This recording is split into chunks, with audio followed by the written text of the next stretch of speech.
Comme un rayon dans un tunnel, une étincelle dans l'horizon, il y avait ma vie. J'y arrivais. La voix de ma mère a résonné comme un tonnerre de temps mauvais. Maman savait que j'allais m'échouer, un peu comme une étoile de mer, sous une lueur de lune au fond des yeux, les yeux de mon père. À ma façon, j'ai dit allô, c'est moi, j'ai froid, tenez-moi chaud. Je grelottais comme ma grand-mère qui voulait me prendre la première. On s'est réjoui de mes sanglots, j'étais en vie, j'étais en larmes. Et puis bravo, dans de la ouate et du velours, à quatre pattes j'ai fait 1000 tours d'une maison remplie d'amour. Mais sous mes draps, les soirs d'orage, je voulais voir mon papa, je poussais des cris, je manquais de courage. Ce que j'aurais dû faire l'autruche et faire confiance à ma peluche et savoir que la nuit est douce tant qu'on étreint son vieux nounours. Ce que j'aurais dû fermer ma gueule puisque la nuit, même en famille, on est tout seul. Beaucoup plus tard, sous la lueur d'un grand espoir, j'ai vu ton cœur s'ouvrir à moi. On ne peut plus large, on s'est aimé à toute allure comme des fusées, mais dans l'azur on s'est échoué sur un nuage. Un seul orage a tout fichu en l'air, et c'est en un éclair que tout bêtement on s'est perdu.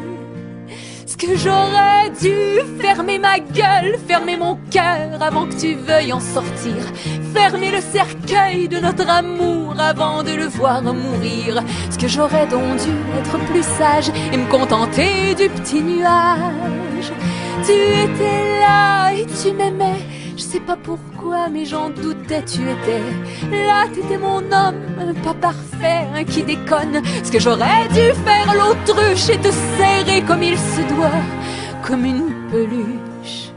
Pendant des mois j'ai bien tenté de faire le deuil de notre histoire, de mettre une croix sur ma mémoire. Mais le téléphone sonnait plus gras que les églises et leurs vieux glas quand tu m'appelais.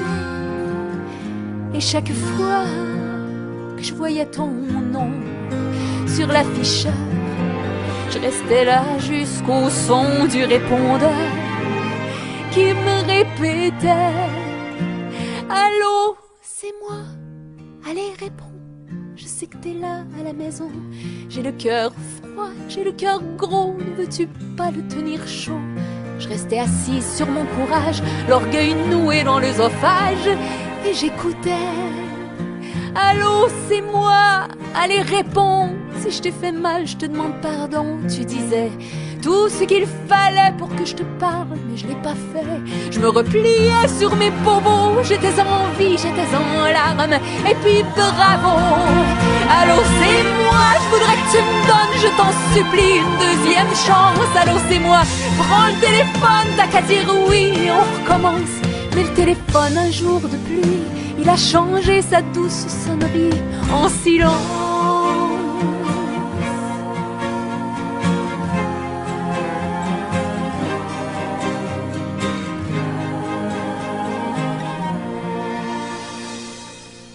Il y a des rayons sur tes rideaux, comme des éclairs de temps trop chaud. Je crois que c'est ta télévision.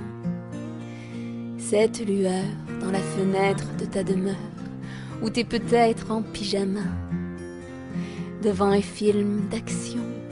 Ça fait tant de lune que je me retiens, peut-être bien par orgueil, ou par rancune, ou par chagrin.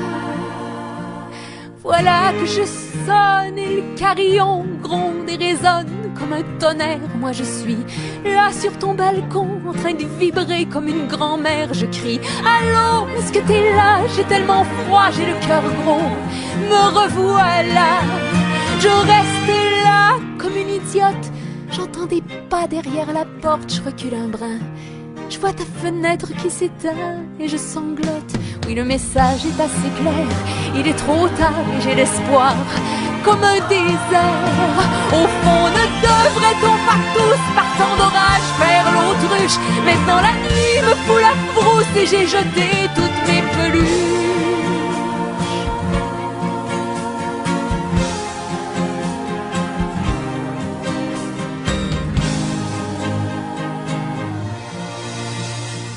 Je prends mon portable, je signale, j'entends viens-t'en, ma petite étoile, et le cœur en sable. Je dis j'arrive, je sais pas trop comment ça se fait, qu'encore une fois maman savait que j'allais m'échouer sur sa vieille rive.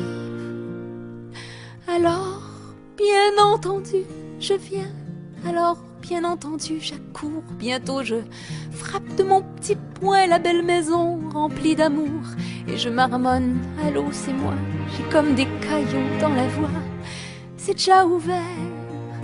Maman me prépare un repas chaud et je vois papa dans son fauteuil, il me regarde sans me dire un mot, une lueur de lune au fond de l'œil. Du vestibule où j'étudie ce gros silence qu'ils ont construit et je les envie. Ils sont pas de ceux qui s'en veulent, ils vont se rendre au bout de leur vie en sachant bien fermer leur gueule, se tenir la main les jours de pluie. Et ils font ça pour être tranquilles, pour être ensemble pour leur fille, même si la nuit, même en famille, on est tout seul.